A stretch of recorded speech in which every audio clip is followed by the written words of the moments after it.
On va vous faire un webinaire sur Starburst Trino aussi, hein, évidemment, plus DBT. Et pourquoi on pense que c'est vraiment un coup de foudre dans le monde du SQL, hein, pourquoi ça matche parfaitement. Donc en 3 quarts d'heure, on va à la fois une présentation, puis à la fois évidemment une démo en live pour voir concrètement comment ça marche. Du coup, rapidement, donc moi je suis Victor Coussineau, je suis responsable des Solution Architects, en gros des avant-ventes techniques pour Starburst pour l'Europe du Sud. Voilà, chez Starburst depuis 2 ans et demi, basé à Paris. Sébastien, je te laisse te présenter. Oui, bonjour, Sébastien Manotti, cofondateur de Commit Technologies et CTO. Nous sommes partenaires Starburst, une société de services spécialisée dans la data. Merci Sébastien. Okay. Donc, slide suivante. Donc, en premier, on va vous expliquer un petit peu Starburst, après Commit, DBT, DBT plus Starburst, une démo, etc. Donc, rapidement, Starburst. Donc, qui on est pour les gens qui ne nous connaissent pas encore, on va dire malheureusement. Donc, on est la version entreprise du projet open source qui s'appelle Trino, qui est le nouveau nom de Presto. Vous connaissez peut-être, Presto a été inventé il y a 10 ans chez Facebook pour remplacer le moteur Hive, pour faire du SQL super puissant, super performant sur de la Hadoop. Presto a été renommé il y a quelques années Trino par les créateurs de Presto. Hein. Donc, tous les fondateurs de Presto ont créé Starburst pour créer la version entreprise. Donc, aujourd'hui, on est en France depuis 2 ans et demi, bientôt 3 ans. On a une vingtaine de clients. Vous voyez ici les quelques chiffres en termes de valuation, en termes de fonds levés, en termes de nombre de clients, etc. Donc, on est comme un DataStax pour Cassandra ou Confluent pour Kafka, version entreprise de Trino Presto. Prochaine slide. Donc, en gros, qu'est-ce que c'est pour ceux qui connaissent Presto, hein, Presto ou Trino? C'est un moteur SQL. C'est un moteur SQL MPP, Multi-Parallel Processing, qui va pouvoir faire du SQL très rapide sur du data lake, mais aussi de la fédération. Donc, en gros, au lieu d'essayer depuis 10, 20 ans, 30 ans de mettre toutes les données au même endroit, dans un point d'accès, dans un single point of truth, okay, donc réunir tout dans un data lake, on a vu que ce n'est pas possible. Donc, qu'est-ce qu'on propose? Starburst va proposer un point d'accès unique à l'information. Donc, accéder à la fois au data lake, mais à la fois au data warehouse, au NoSQL, pour faire de la fédération, pour faire de l'analytique. Donc, c'est plutôt dans une architecture de données distribuées, cloud ou on-prem. C'est là où on va porter de la valeur. Slide suivante. Donc, en gros, l'idée aussi, c'est l'idée du moderne data lake. Qu'est-ce que ça veut dire? Ça veut dire qu'avec Starburst et Trino, on va pouvoir à la fois avoir des fonctionnalités de data lake, des fonctionnalités de warehouse et de fédération. Qu'est-ce que ça veut dire? Ça veut dire simplement que ce moteur SQL super puissant, évidemment, on va pouvoir être utilisé sur des object storage cloud ou on-prem, hein, du S3, GCS, ADLS, S3 on-prem ou HDFS, Hadoop. On va évidemment supporter tous les fichiers de format ouvert existants classiques, les parquets, ORC, Avro. Très important, on va supporter les formats de table modernes comme Iceberg ou Delta. Hein, c'est ça en fait qui va nous amener les fonctionnalités de warehouse. En gros, Iceberg, hein, ça permet de faire de l'update, du delete, du drop, de l'alter table sur des données du data lake. Donc, très, très intéressant Iceberg. On est très intégré dans la communauté, on est committeur du projet Iceberg. Évidemment, il faut un moteur MPP SQL. Bah, pour le coup, c'est Trino ou Starburst, d'accord. Et puis, évidemment, avec Starburst et Trino, on va pouvoir aussi faire de la fédération, donc faire un croisement, vous le verrez, une jointure entre Starburst, entre le data lake et les bases de données. Donc, un point d'accès unique à toutes vos données, des fonctionnalités de warehouse et scalable, évidemment, quel que soit le stockage. Prochaine slide. Donc rapidement, les 3 use cases, vous l'avez bien compris. Donc un, c'est faire de la fédération entre des données qui sont éparpillées, que ce soit cloud ou on-premise, du data lake, du relationnel, du NoSQL, du streaming. Donc on a une 50aine de connecteurs. Moderniser le data lake, deuxième use case. Donc là, si vous avez un Hadoop, un Cloudera, on va remplacer le moteur Hive et Impala pour aller encore plus vite, ou alors carrément passer de Hadoop HDFS à du S3 on-prem ou cloud ou ADLS ou GCS pour faire du data lake sans Hadoop, et puis évidemment Iceberg et Delta pour avoir des fonctionnalités de warehouse. Dernier use case, compléter un data warehouse, tout ce qui est data tiering, ou ce qu'on appelle des données chaudes, des données froides. Pourquoi pas laisser les données chaudes dans un data warehouse, Snowflake, Teradata, Oracle, et on met les données froides dans un object storage. Et avec Starburst, on fait de la fédération, on fait du data tiering entre deux données chaudes et deux données froides. Pas la peine de garder 10 ans d'historique dans un Snowflake ou Teradata, ça ne sert à rien. Dernière slide pour Starburst. Donc voilà, donc ça résume un petit peu tout ce que je vous ai dit. C'est une slide générique. Donc Starburst, on est bien un moteur voilà, avec Trino à l'intérieur. C'est un moteur qui ne stocke aucune donnée. Donc on ne stocke aucune donnée, on ne fait que du compute, d'accord? C'est que du compute, c'est un moteur MPP, c'est du calcul distribué, SQL. On a des fonctionnalités autour du data product, on verra peut-être un petit peu aujourd'hui, fault tolerance execution pour la reprise du retry automatiquement sur les requêtes, on va optimiser tout ça, auto-scaling quand on fait du Kubernetes, de l'indexing, du caching, on le verra. Au-dessus, on a des intégrations natives dans du Tableau, Power BI, SoSpot, évidemment très intégré avec DBT, on va le voir, mais on a aussi du Python, du JDBC, ODBC, du R, du Airflow, etc. Et en dessous, ça c'est quelques logos, on accède à des choses comme du data lake, du lakehouse, des relationnels, etc., etc. Donc voilà, donc on pourra faire une jointure entre Salesforce, Kafka, MongoDB, Oracle et Iceberg, pourquoi pas. Voilà, j'en ai fini avec ma partie. Donc maintenant, je vais laisser Sébastien sur la partie commit et DBT. Merci Victor. Donc oui, tout à fait, nous allons faire une petite introduction, une petite présentation de qui est Commit Technology. Donc comme je vous l'ai dit précédemment, Commit Technology est une ESN, pure player data. Notre spécialisation est sur la data. Nous sommes à l'origine du projet, nous sommes 3 cofondateurs. Nous sommes maintenant une petite vingtaine, de committeurs chez nous. La société a à peu près 2 ans d'existence.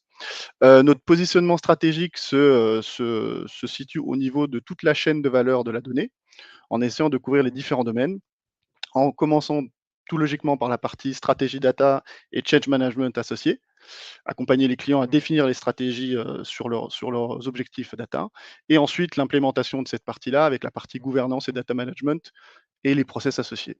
Enfin, plus sur la partie, je dirais, un petit peu technique, on va aussi adresser les sujets d'architecture et d'infra pour avoir les profils qui vont permettre de monter les data platforms nécessaires, que ce soit on-premise ou on cloud. La partie data engineering, data processing, qui va vous permettre de traiter vos données et les faire circuler au sein de votre système d'information. Et enfin, la partie analytics, comment valoriser ces données, essayer d'en tirer la plus grande valeur au travers des outils de data viz qu'on connaît très bien, et aussi de BI avec les data warehouse et data platform. Voilà un petit peu notre positionnement stratégique. En termes de choix technologiques, on est agnostique côté cloud. On adresse les 3 plus gros cloud providers connus, à savoir AWS, Azure et GCP. On a aussi des compétences sur OVH. Et ensuite, on a fait des choix spécifiques sur des outils data spécialisés. Le premier que vous connaissez bien qui est Starburst et d'autres outils dans lesquels on croit beaucoup, à savoir Databricks, Talend et DBT qu'on va vous présenter aujourd'hui. On travaille aussi bien sûr avec d'autres outils data, mais ces outils sont nos focus et nos partenariats premiers. En termes positionnement de valeur, je vais aller assez vite là-dessus, c'est juste pour vous dire qu'on est principalement des gens techniques et qui sommes très engagés dans notre delivery auprès de nos clients. Sur la droite, vous avez quelques références de clients que nous avons accompagnés jusqu'à maintenant. Nous en avons à peu près une vingtaine à ce jour. Voilà pour la petite présentation de Commit Technology. Ensuite, je vais rentrer dans le corps du sujet, donc la présentation de DBT. Donc, pour ceux qui ne connaissent pas DBT, donc c'est un outil qui est arrivé sur le marché il y a quelques années. Donc DBT, ça veut dire Data Build Tool, qui est un outil qui a été créé par une société qui s'appelait Fishton Analytics, qui maintenant s'appelle DBT Labs, et qui était également une ESN à la base. Donc, je vais essayer de vous expliquer un petit peu à quoi ça sert et d'où ça vient. Donc déjà, dans son positionnement et son modèle économique, DBT se découpe en deux produits, DBT Core et DBT Cloud.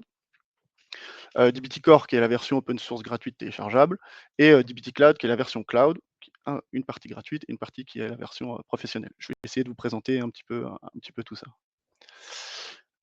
Mais déjà, pourquoi DBT? Dans quelle logique s'est-il inscrit en fait sur ces dernières années? On va dire que cela s'est fait dans le cadre de l'évolution de l'étape de transformation des données qu'on a connue ces dernières années. Puisqu'en fait, au départ et jusqu'à présent, et tout le monde est assez familier de cette partie-là, c'est qu'on fonctionnait avec des approches ETL classiques, qui nous permettaient d'aller extraire les données, de sources différentes, de nature différente, d'aller les traiter avec nos moteurs de transformation, puis d'aller les charger, dans des dataware, classiques qu'on connaît très bien, PostgreSQL Server, autres, et ensuite de les utiliser avec nos outils BI classiques. Les problèmes qu'on pouvait rencontrer dans cette approche-là, c'était éventuellement, des problèmes de stockage assez difficiles à régler et aussi des problèmes de coûts associés.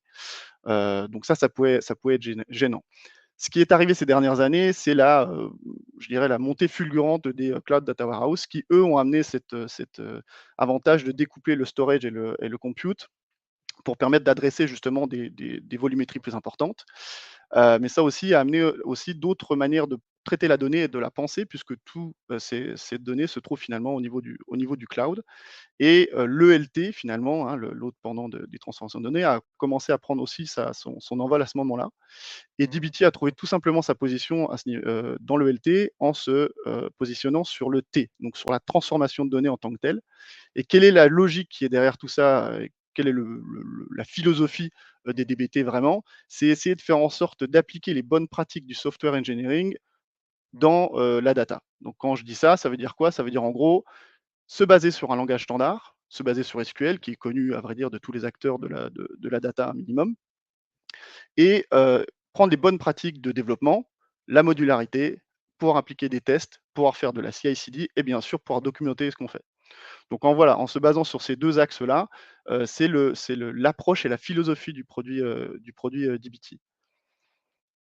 Et donc cela permet au sein de votre data platform, de votre data warehouse, data lake, de pouvoir développer, tester, documenter et déployer ce que vous allez faire comme transformation de données au sein de vos cloud data warehouse. Heu, En ce qui concerne dbt, alors juste pour vous présenter très, très rapidement les choses et on verra en détail, lors de la démo et faudra pas hésiter à poser vos questions à la fin de la présentation. Donc, dbt Core a la version, open source communautaire. C'est un utilitaire qu'on a juste à télécharger et qu'on peut après utiliser dans son IDE classique, comme VS Code par exemple, qui va vous permettre de faire vos développements et ensuite de les déployer. On va dire que ça a plus vocation sur des équipes très techniques et qui savent se débrouiller sur ces aspects-là, puisque finalement, on est obligé de monter soi-même son infrastructure de déploiement par la suite.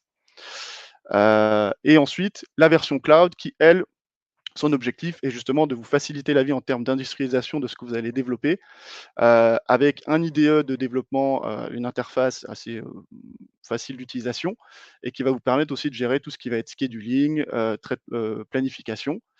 Et bien sûr, tout ça associé, et ça je le présenterai aussi tout à l'heure, à un repository Git qui va vous permettre de versionner ce que vous êtes en train de faire, les bonnes pratiques du software engineering, on revient dessus, et aussi pouvoir gérer tout ce qui va être CI/CD et suivi des logs, et bien sûr alerting. Voilà un petit peu ce qui va distinguer les deux offres de dbt Labs, et la présentation vous donnera un petit peu plus de détails par la suite. Victor, je te laisse faire peut-être la présentation Ok, des bénéfices. merci. Donc maintenant, on va voir pourquoi Starburst slash Trino plus DBT, les bénéfices et pourquoi les deux outils vont très bien ensemble. Donc, slide suivante. Donc, vous avez compris que DBT, c'est un orchestrateur de SQL. Il orchestre le SQL, il fait de l'orchestration, il fait du workflow, etc. Mais il n'exécute pas le SQL. Donc, vraiment, ça va très bien ensemble parce que nous, on est un moteur qui exécute le SQL. Donc, orchestration du SQL pour le développer, le tester, le documenter, le déployer. Et nous, bah, on va simplement l'exécuter. Donc, c'est vraiment le match parfait. Hein. C'est pour ça que ça va super bien ensemble. Sachant que nous, ce qu'on apporte à DBT, on va le voir, c'est des performances inégalables, attends, reste sur le slide, des performances inégalables sur le data lake, et ensuite des connecteurs aussi, on va pouvoir aller justement depuis DBT, aller faire du SQL sur des moteurs NoSQL, sur de bases relationnelles, etc. Donc slide suivante, en effet, si on découpe un petit peu maintenant sur les bénéfices clés, c'est en effet un accès au data lake, on est né pour ça, Starburst, Trino, Presto est né pour accéder très très rapidement à du data lake, donc que ce soit avec des formats Delta Lake, Oudi, Iceberg, etc. Donc là, parfaitement pour faire ça, pour faire du DBT sur des data lake. On va simplifier les plateformes parce qu'on va pouvoir aller transformer la donnée là où elle est. Okay, donc encore une fois, on a plus de 40 connecteurs. Donc on va pouvoir se connecter à peu près tout et n'importe quoi et même bouger la donnée d'un endroit à l'autre. Holistic transformation, ça veut dire qu'encore une fois, que la donnée soit on-prem ou multicloud ou hybride, on va pouvoir s'y connecter. C'est le même SQL, hein, c'est le SQL généré par DBT qui va pouvoir être exécuté sur les différentes plateformes. Et enfin, l'optionnalité, encore une fois, nous, Starburst, c'est que du compute. Donc, avec DBT qui orchestre ce compute, le stockage, encore une fois, il peut être on-prem, cloud, et il peut être élastique. On peut avoir des computes élastiques sur Starburst, du storage élastique, mais tout ça, c'est décorrélé. Donc, c'est vraiment pour vos pipelines de transformation de données, du DBT et du Starburst, ça va très bien ensemble. Donc, slide suivante.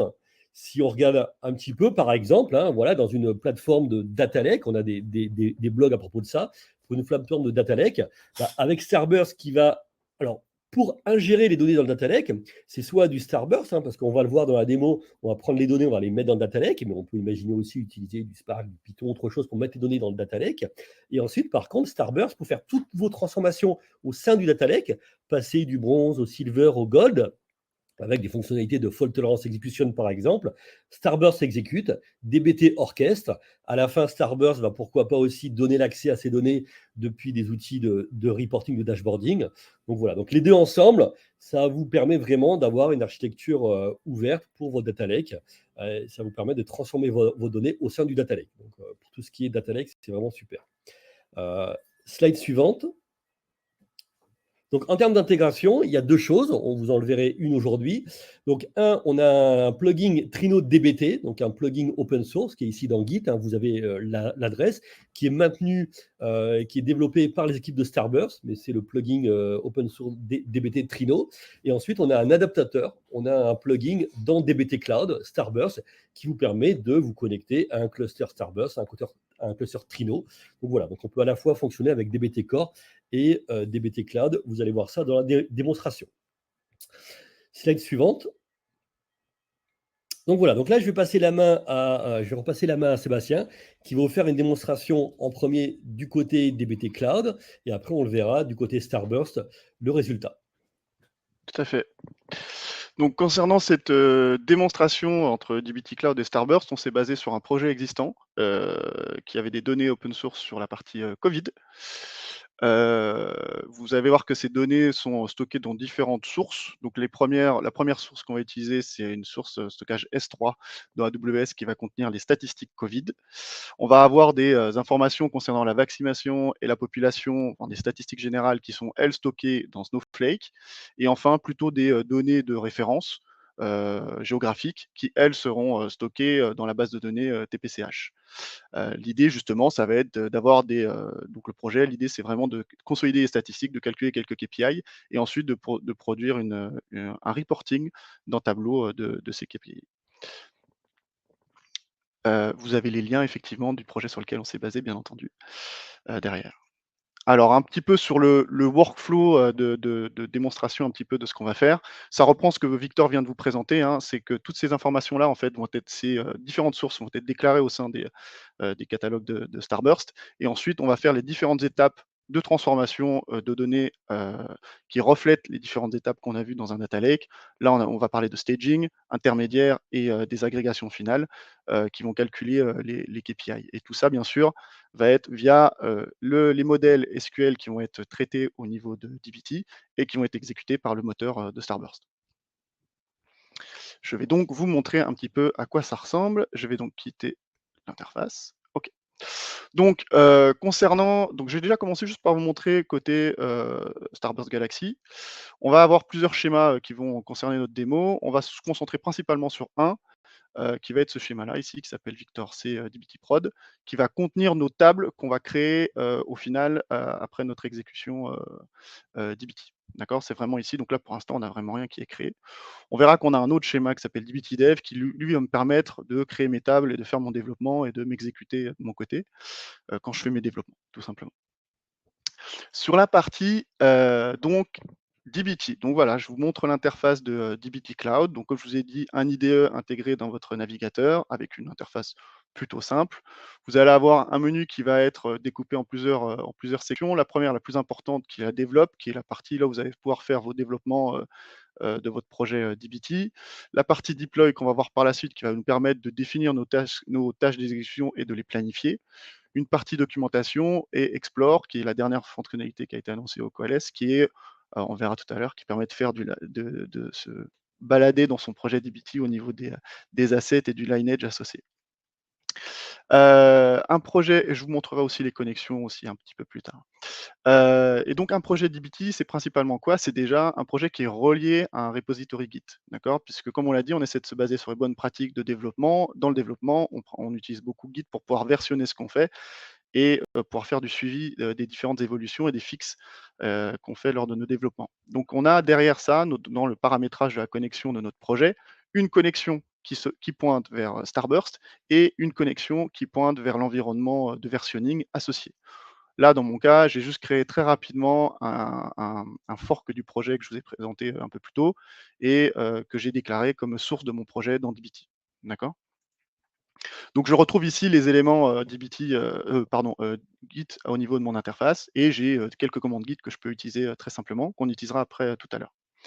Ensuite ici, je vais retrouver le File Explorer. Le File Explorer, c'est, finalement mon repository de mon projet, dbt, hein. Vous allez retrouver un petit peu toujours les mêmes dossiers avec des fichiers, plus ou moins importants dans ces dossiers. On va dire qu'un des fichiers les plus importants, c'est le dbt project YAML, qui est un fichier de configuration de votre projet, où vous allez renseigner, le nom du projet, quelles vont être les différentes, configurations que vous allez appliquer dans les différents dossiers.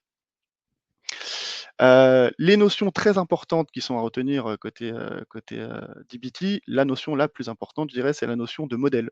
Donc comme je vous l'ai dit tout à l'heure, en fait, le dbt se base sur un langage standard qui est SQL et donc on va, au travers de ces modèles, créer finalement nos tables SQL associées. Donc par exemple, si je prends un exemple ici, je vais vouloir créer un modèle qui va traiter ma partie staging de mes données, donc récupération de mes données brutes et ensuite, pour pouvoir les traiter par la suite dans mes différentes étapes de transformation au sein de mon data lake. Et donc je vais créer un modèle que je vais, préfixer d'STG puisque forcément il faut essayer d'avoir une nomenclature qui a un peu de cohérence avec les sources et cetera et cetera, et je vais pouvoir faire du SQL de manière tout à fait standard. Ce qui va être intéressant, c'est que souvent la structure des modèles qu'on va créer dans dbt vont être des modèles de type CTE, donc des Common Table Expression, où je vais utiliser le WIS et ce qui va avec. Et je vais pouvoir faire un petit peu plus, et c'est là où ça devient intéressant, c'est que je vais aussi pouvoir utiliser un langage de templating qui s'appelle Jinja, qui va pouvoir aussi me permettre de générer, du code SQL de manière dynamique, un petit peu comme quand vous faites du PHP, de l'HTML ou d'autres choses, et qui va permettre un peu de pouvoir modulariser tout le code SQL que je crée, dans mes différentes étapes de transformation. Donc voilà ce que je vais pouvoir faire au niveau de mes modèles SQL dans dbt. Associé au modèle SQL, on va retrouver d'autres éléments. On va retrouver aussi des fichiers de configuration YAML qui vont me permettre de définir finalement soit, quelles vont être les données sources qui vont être utilisées ou alors éventuellement, des contraintes que je vais pouvoir enfin pardon, des tests que je vais pouvoir appliquer sur mes tables et sur mes modèles que j'ai déclarés. Donc par exemple, si je prends ici ce fichier YAML, je vais voir que j'ai pu, définir la description de ma table et dire que sur la colonne last update, je vais vouloir avoir un test qui va s'effectuer au moment où je vais exécuter mon workflow dbt, qui va vérifier si cette colonne n'est pas nulle, en fonction des données qui vont être renseignées. Donc voilà un petit peu pour la présentation, on va dire un peu, générique de ce que fait dbt. Pas hésiter à vous poser, il y a beaucoup de choses à dire, hein, je vais peut-être pas m'étendre sur toutes les fonctionnalités, donc il ne faudra pas hésiter à me poser des questions, par la suite. Autre, sujet qui est quand même plutôt pas mal et hyper intéressant avec dbt, c'est qu'on a cette fonction de lineage, qui est très intéressante, qui va nous permettre de voir quelles sont les dépendances entre les différents, modèles qu'on aura créés et arriver à identifier éventuellement si on a des problèmes de fiabilité de données ou d'incohérence de données, de pouvoir comprendre d'où la donnée vient, par rapport à tel modèle. Donc ça, c'est hyper intéressant et ça se fait de manière assez simple puisqu'en fait, on va utiliser et faire appel à une fonction qui s'appelle ref et où on va donner juste le nom du modèle pour dire: «Bah, voilà, ce modèle intermédiaire, il va se baser par exemple sur ce modèle-là», et donc automatiquement dbt va être en mesure de me créer mon DAG, hein, mon diagramme acyclique qui va correspondre au lineage des données, associées. Heu, Ce que je vais vous montrer là maintenant, c'est un petit peu comment on utilise, très rapidement le dbt. Je vais exécuter, juste un modèle pour que vous puissiez voir un petit peu. Si par exemple je prends, je vous ai peut-être pas présenté les dossiers, mais dans les 3 dossiers, donc je retrouve les 3 étapes qu'on a présentées, donc le staging et mon étape intermédiaire et enfin mes agrégats finales. J'ai juste 2 tables d'agrégation finale qui vont tenir les KPI finaux. Et si par exemple je veux exécuter un modèle que j'ai créé, donc par exemple celui-ci qui se base sur différentes tables intermédiaires, puis ensuite qui fait, des calculs de KPI sur des totals de régions et cetera et cetera, et ben, je vais pouvoir demander à dbt de me l'exécuter. Donc pour ça, il y a une commande standard à utiliser, il y en a 2 à vrai dire, mais je vais vous montrer celle-ci qui est, dbt build par exemple. Donc, si je choisis de faire un dbt build à ce moment-là, ou alors même via l'interface, je peux cliquer pour, directement, qui me build le modèle, je vais pouvoir cliquer dessus et il va me lancer la commande pour pouvoir aller générer cette table côté base de données. Donc là, je l'ai lancé, ça va prendre quelques instants normalement. Voilà, donc ici, j'ai les différentes exécutions que j'ai faites. Je peux voir les logs associés, voir si tout s'est bien passé, les erreurs, et télécharger mes logs. Enfin voilà, j'ai quand même pas mal de choses qui sont disponibles à ce niveau-là. Si je vais regarder au niveau de cette table-là, je vais me rendre compte que finalement, je vois bien que j'ai une petite erreur dans mon calcul de KPI. Je vois bien qu'ici, j'ai fait un max et ici, je fais un somme de population, ce qui n'est peut-être pas très logique. Donc je me rends compte que j'ai un problème. Et ben, en fait, je vais essayer de vous montrer comment je peux faire un fixe et comment comment on gère avec les branches de Git et on gère ces différents environnements avec dbt. Donc, je vais créer une branche pour corriger mon calcul de KPI. Je vais faire fixe KPI nation. Donc là, la branche va se créer côté dbt, côté Git, pardon, excusez-moi.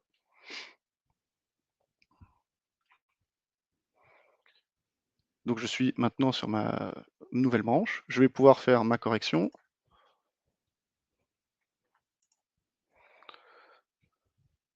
Ouais, je fais un CTRL S, tout va bien. Donc, au moment où je fais mon CTRL S, j'ai ici tous les changements que je fais côté Git qui vont être historisés. Donc, je peux savoir ce que j'ai modifié, éventuellement annuler une modification et tout ce qui est avec. Je vais pouvoir dire: «Bah, parfait, ça marche très bien». Je peux faire aussi, j'aurais peut-être dû vous montrer un dbt run. Excusez-moi, hop, je vais faire un dbt run de ce que j'ai fait ici. Donc, qui va pouvoir me créer le modèle en question. Donc run, c'est la différence entre les commandes. Donc dbt build va permettre de tester d'abord les tests que j'aurai implémentés sur mon modèle. Là, j'en ai pas. Et ensuite de le créer. dbt run va pouvoir juste exécuter, le créer au niveau de ma table finale, donc au niveau de ma base de données. Et je peux également, je suis désolé, j'ai oublié de vous prévenir, faire une preview et voir mes données directement dans l'interface de dbt, de dbt Cloud. Donc là, je vois que ça fonctionne très bien. Bon, bah super, je vais pouvoir faire un commit, dire bon ben voilà, KPI fixed. Hop. Et là ensuite, je vais pouvoir faire, bah, principalement me baser sur les fonctionnalités Git pour pouvoir faire un merge request qui va me permettre d'aller merger cette branche KPI Nation avec ma branche principale main, qui elle sera ma branche de production. D'accord, finalement, puisque j'ai choisi d'avoir une seule branche de production, je pourrais avoir une branche de développement, une branche de QA, une branche d'intégration, une branche de production. C'est moi qui m'organise comme je le souhaite côté Git et ensuite j'applique la même chose côté dbt.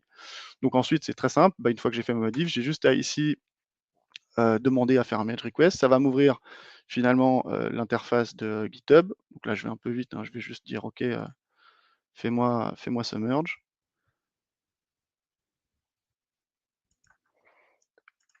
Le merge va se faire. Et le merge est fait.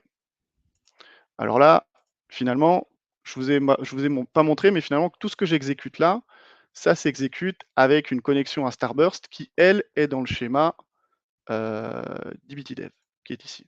D'accord? Qui est le schéma par défaut. Moi, j'aimerais bien que finalement, Victor, pour ces exemples de tout à l'heure, puisse avoir l'étape dans l'environnement de production. Et donc, je peux aussi gérer les environnements de production avec dbt. Et ça se passe à quel niveau? Ça se passe ici dans le menu deploy où je vais pouvoir définir mes environnements.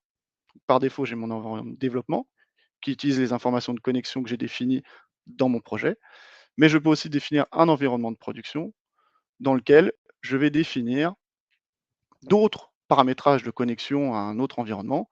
Et là, dans mon cas, je vais dire, bah, finalement, l'environnement de production, sa cible, ça va être Victor dbt prod. Et je vais pouvoir donc dire, bah, pour cet environnement-là, je vais pouvoir lui créer des jobs. D'accord? Et un job, c'est tout simplement une tâche qu'on va pouvoir planifier en fonction de différentes, avec un cron, hein, tout simplement, ou alors avec des appels externes, hein, ça peut aussi se faire via des webhooks, ou alors encore, je pourrais faire un job CI, c'est-à-dire qu'en gros, au moment où j'ai fait mon merge sur ma branche main, déclencher automatiquement l'exécution du traitement. Donc là, bah, ce que je vais faire, c'est que j'aimerais bien que Victor ait ses traitements, donc je vais lancer ma tâche, puisque j'ai mergé sur la branche main.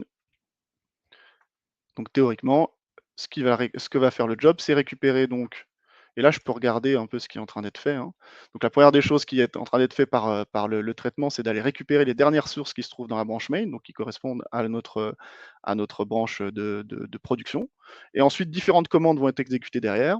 La commande que vous voyez ici, dbt-dep, c'est une commande qui correspond aux dépendances qui sont dans mon projet, puisqu'avec dbt, vous avez la possibilité de vous appuyer sur des packages qui sont des extensions que vous allez pouvoir utiliser dans vos développements, qui vont vous faciliter la vie sur certains types de transformations. Il y a un hub qui est disponible sur le site de dbt là-dessus. Et ensuite, qui va pouvoir exécuter la commande principale qui va aller construire toutes mes tables dans mon environnement. Et à chaque commande, je suis en mesure d'aller regarder ce qui se passe. Bon là, ça prend un petit peu de temps. Normalement, la commande, l'exécution totale va en prendre environ 1 minute. Juste pour revenir un petit peu, je ne vous ai pas montré et je voulais quand même vous le montrer parce que je vous en parle depuis tout à l'heure. Au niveau des projets, donc je déclare mes projets dans cette interface ici et ensuite je vais y déclarer, comme je vous ai dit, une connexion à un repository Git, mais également à une connexion de base de données. Cloud Data Warehouse, d'accord? Donc là, dans notre cas, c'est Starburst. Je peux tout à fait modifier ces connexions à tout moment, hein. J'ai accès au référentiel, je peux changer les credentials à tout moment. Mais je vais retrouver ici, effectivement, au niveau de mes paramètres et mes settings de dbt Cloud. Pour revenir ici, là, on a la nouvelle fonctionnalité de dbt Cloud qui concerne l'exploration de tout ce qui se trouve dans ce projet. Donc, je vais pouvoir trouver mes modèles, mes métriques. Enfin, il y a énormément de choses dans dbt. Je vous ai dit que je ne peux pas tout vous présenter, malheureusement. Où je vais pouvoir aussi retrouver le lineage complet de tous mes éléments dans mon projet, savoir quelles sont les interdépendances. Ça marche avec les modèles, mais ça marche également avec des macros. Macro, c'est une autre notion de dbt qui correspond à des fonctions et également à tous les assets, je vais dire, qui sont utilisés dans dbt, que vous allez pouvoir manipuler et explorer grâce au Explore. Normalement, si je vérifie bien, je devrais avoir des tables qui ont été créées côté production. Et Victor, je vais te laisser la main pour que tu puisses nous montrer un petit peu côté Starburst ce qu'on est en mesure de faire à ce niveau-là. Super, bah, merci beaucoup Sébastien pour cette superbe démonstration de DBT Cloud, DBT Cloud. Donc du coup, je vais vous présenter moi le résultat. Donc si je partage mon écran, donc je vais vous montrer un petit peu ce qui s'est passé et comment on va pouvoir utiliser tout ça. Donc ici, vous voyez sûrement l'interface, si tout va bien, vous voyez l'interface de Starburst. Alors, juste, on a oublié de dire, c'est Starburst Galaxy. Starburst Galaxy, c'est quoi? C'est la version SaaS, fully managed de Starburst. On a une version entreprise qui est déployée dans les clouds du client ou qui est déployée on-prem. Là, c'est Starburst Galaxy, c'est une version fully managed. Vous pouvez l'essayer dès cet après-midi. Il y a $500 de crédit. Donc voilà. Donc, avec cette version, on va pouvoir facilement créer un cluster dans le cloud que vous voulez, AWS, Azure, etc., dans la région que vous voulez. Vous allez pouvoir connecter vos données, etc., etc. Donc, comme l'a dit Sébastien, ici, moi, alors vous voyez ici, je suis dans un cluster là qui est dans AWS.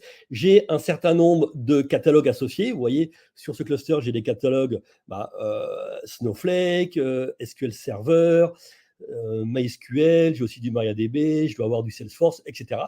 Donc ici, si on revient sur sur ce qu'a fait Sébastien, okay, c'est ici le service Victor C, il est là, le DBT prod. Okay, donc on voit que j'ai les tables. Donc maintenant, je peux regarder vraiment qu'est-ce qui a été créé dans S3. Okay, donc là, c'est Starburst qui, avec des connexions, dans DBT, on avait des connexions vers des catalogues Snowflake, MySQL, Postgre, etc.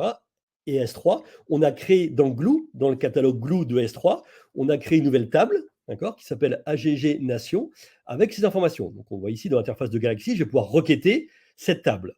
Donc, on a de la même manière que dans les autres interfaces, on a un catalogue, des schémas, des tables. On voit même ici les colonnes associées. Donc, on a bien les données qui ont été populées par DBT en passant par du staging. On a ici les tables de staging, les tables d'intégration intermédiaire, et la table finale. Ce qu'on va pouvoir voir aussi, pourquoi pas, c'est les requêtes qui ont été exécutées. Parce que ce que je vous disais tout à l'heure, c'est bien que les requêtes ont été exécutées par Starburst, par le moteur Starburst pour faire tout ça. Donc là, par exemple, on va pouvoir explorer le schéma qui s'appelle Victor C DB Prod dans le catalogue Glue, dans le catalogue S3. Donc on voit ici l'ensemble des tables. On voit ici l'ensemble des vues, pourquoi pas, là ici c'est que des tables, et on va pouvoir voir le query history. Donc là, chose intéressante, on voit ici toutes les fonctions, toutes les requêtes qui ont été exécutées par DBT. Okay, donc si je revois celle-là par exemple, on voit que ça c'est DBT qui a créé ce SQL et qui l'a envoyé à Starburst automatiquement. On voit ici le create table, on voit ici les CTE, on voit ici l'ensemble on voit ici le max, okay, qu'avait fait Sébastien. Donc on voit ici l'ensemble des requêtes qui ont été faites. Si je ne sais pas si j'arrive ici à voir, je ne sais pas si j'arrive à voir ici. Donc ici, j'ai l'ensemble des requêtes. On peut peut-être voir ici ce qui a été fait pour l'intermédiaire ou le staging. On peut peut-être voir les informations de staging qui ont été faites. Create staging, prod, voilà, ici. Celui-là, ça peut être intéressant. On voit ici qu'on a créé une table dans Glue à partir d'informations qui venaient, ici, la source était TPCH. D'accord ? Donc là, on voit ici ce qui s'est passé. Maintenant, ce qui est intéressant aussi dans Starburst et dans Trino, ça va être de faire, pourquoi pas, de la fédération. Ce que je disais tout à l'heure. Donc là, ici, on va pouvoir, pourquoi pas, créer une vue. Ici, j'ai une vue qui va quoi? Qui va faire une jointure entre S3, la table que je viens de créer, Oracle et Snowflake. Okay, donc on va pouvoir faire des requêtes fédérées ou pourquoi pas même des vues qui vont faire de la fédération. Donc là, je crée une vue dans S3, dans Glue, qui fait la fédération encore une fois entre ces trois tables.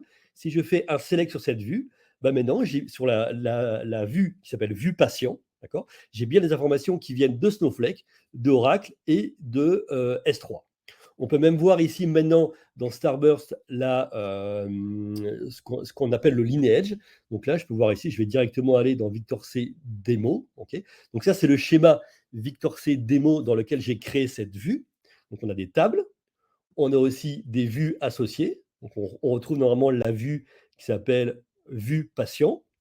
Et si je vais dans vue patient, okay, donc je vais pouvoir voir des métriques associées, pourquoi pas du profiling, la définition de la vue, le preview, je vais pouvoir gérer quelles sont les requêtes qui ont été faites sur cette vue, je peux voir la requête que j'ai passée, un audit log, gérer les droits, et surtout ici, je vais pouvoir revoir le lineage. Okay, donc là, vous revoyez ici, un peu comme dans DBT, je vois ici le lineage, donc la vue, c'est bien à partir de Snowflake et de Oracle, et même ici, je vois que AGG Nation, ça vient bien de ces tables intermédiaires, qui viennent bien d'une table ici Snowflake, et ça, a priori, ça vient bien de, ici, je revois tout le lineage, okay, qui a été généré, enfin, qui vient de DBT. Donc voilà un petit peu ici dans Galaxy ce qu'on va pouvoir faire. Alors maintenant, j'ai ici ma table qui a été générée, ma table AGG Nation qui a été générée depuis, on l'a dit, depuis, c'est celle-là, ici, si je vais dans prod. Hein. Donc maintenant, dernière chose, je voudrais faire du reporting à partir de tableaux sur cette vue AGG Nation. Okay. Donc on va partir dans le tableau. Donc ici, dans le tableau, on est d'accord que je suis connecté à mon cluster Starburst, ici dans Galaxy, avec un certain utilisateur. Suivant qui je suis, j'ai des droits différents. Hein. Ici, vous voyez, je vois que ces catalogues, que Oracle, MongoDB, Snowflake, etc. Je vois que certains schémas. Donc là, je vais aller dans mon schéma, ce que je disais tout à l'heure, Victor C, DBT Prod. Je retrouve bien mes tables créées par DBT, donc AGG Nation. Je suis en direct connexion. Donc là, je mets à jour je fais un preview. Okay, je vois les données de AGG Nation qui ont été générées par DBT et Sébastien. Ici, Sébastien m'avait créé un super petit dashboard dans Tableau. Donc voilà le tableau, le dashboard dans Tableau à partir de cette table générée par DBT. Et qu'est-ce qui s'est passé derrière, hein? C'est bien Tableau qui a généré encore une fois du SQL, qui a envoyé ça à Starburst Galaxy. Donc, si on repart dans Starburst Galaxy, normalement, dans Query Overview, voilà, cette requête, on va le voir, cette requête, elle a été générée par Tableau. Donc, on peut voir que Tableau a généré ce SQL, hein, ce n'est pas moi qui l'ai écrit, sur AGG Nation. D'accord ? Donc, voilà un petit peu la démonstration qu'on voulait vous faire pour vous montrer l'interaction entre à la fois du DBT et du Starburst. Donc, si je reviens ici, normalement, à la fin de la... Je vais me mettre en plein écran. Voilà. Donc, on voit ici, on a fait du DBT Cloud pour générer les modèles, pour générer du SQL et l'envoyer à Starburst à partir de plusieurs sources. Et Starburst a exécuté tout ce SQL pour générer des tables et après, pourquoi pas, pour faire de la fédération et de l'analytique. Donc voilà, on s'arrête là pour la démo. Juste petit slide avant les questions et réponses. Si vous voulez tester tout ça, donc ici il y a un QR code et normalement Katia vous a mis ça dans le chat. Et si vous voulez tester par exemple Starburst Galaxy, $500 de crédit offert. Donc Starburst Galaxy étant la version SaaS de Trino Starburst, vous pouvez connecter ça à vos Data Lake Cloud. Donc n'utilisez pas à tester tout ça. Donc voilà, je vous remercie. J'espère que ça a été clair. On va passer à la partie questions et On a, réponses. on a quelques questions, je vais te les lire si ça te convient. OK. Alors, première question, si j'ai bien compris, Starburst fait de la fédération de données, c'est-à-dire traiter les données là où elles résident. Dans quelle étape intervient le rôle des ETL comme Talend, par exemple, dans ce type d'architecture? Alors, très bonne question. On ne dit pas qu'on doit arrêter tous les ETL, c'est-à-dire de temps en temps, on doit quand même bouger la donnée. Et là, un vrai ETL, ça marche. Sachant que dans Starburst, on peut faire du select from Teradata, insert into BigQuery. Donc, on peut, avec du SQL, bouger de la donnée. Donc, on a 10% de nos cas d'utilisation qui sont de l'ETL. Après, par exemple, ce qui est intéressant avec Starburst, c'est qu'on va explorer la donnée. Tiens, la donnée, elle est là, là. Je regarde si c'est intéressant de la mixer. Une fois que je suis sûr que c'est intéressant de mixer cette donnée, pourquoi pas, je peux industrialiser le mouvement de la donnée avec un ETL, par exemple pour du change data capture, etc. Donc là, l'ETL n'est pas mort, hein, mais on va pouvoir réduire son utilisation avec Starburst ou avec de la fédération. Donc c'est deux cas d'utilisation différents, c'est deux usages différents.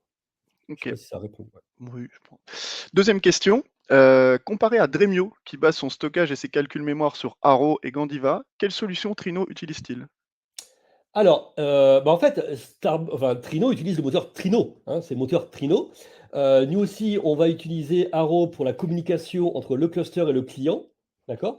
Mais après, c'est juste un moteur différent, d'accord? Nous, c'est Trino. C'est Presto Trino, c'est le moteur. C'est du calcul distribué. Par rapport à de Dremio, bon, alors voilà, est-ce que c'est plus, c'est moins bien en termes de performance? Ça se discute. Nous, on va dire, on a plus de connecteurs. On a une quarantaine, une cinquantaine de connecteurs pour faire de la fédération. On n'est pas basé que sur de l'iceberg. On sait aussi faire du delta, de UD, etc.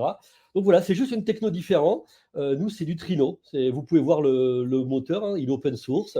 Il y a un papier dessus, c'est Presto Trino. Voilà. Ok. Troisième question que j'ai notée. Côté DBT, on configure la connexion vers Starburst, mais Starburst ne stocke pas de données. Donc j'imagine qu'il faut configurer une deuxième connexion vers un dataware, Redshift, Snowflake ou autre. Est-ce bien ça? Comment faire le mapping entre les deux connexions? Alors, je peux juste dire, enfin, non, en fait, Hmm. tu pourras me dire, Sébastien, mais Oui, oui, Sébastien a créé une seule connexion oui, tout à fait. En fait, c'est le dans. scénario qu'on a utilisé là maintenant. On avait des sources qui étaient sur AWS, Snowflake et autres, et on a réussi à aller alimenter Ouais. un catalogue Glue. Donc en fait, la connexion vers Starburst va nous ouvrir l'accès à la fédération finalement, et c'est dans Starburst qu'on va aller se connecter aux différentes sources qui nous intéressent. Et en fonction des transformations et des cibles dont on a besoin, il suffit côté DBT de choisir le schéma associé. Donc imaginons, on a un schéma qui pointe. Ouais, vas-y, hein, Victor, Ouais, complète. Hein, en fait, le schéma est surtout le catalogue. C'est-à-dire Oui, le catalogue, oui. dans le projet DBT, enfin, dans le modèle SQL DBT, on lui dit, bah, tiens, ce SQL, c'est dans ce catalogue Snowflake. Mais c'est la même connexion Starburst. C'est une connexion Exactement, Starburst qui tout à fait, contient différents catalogues, Snowflake, MySQL, Postgre, S3, voilà. tout à fait.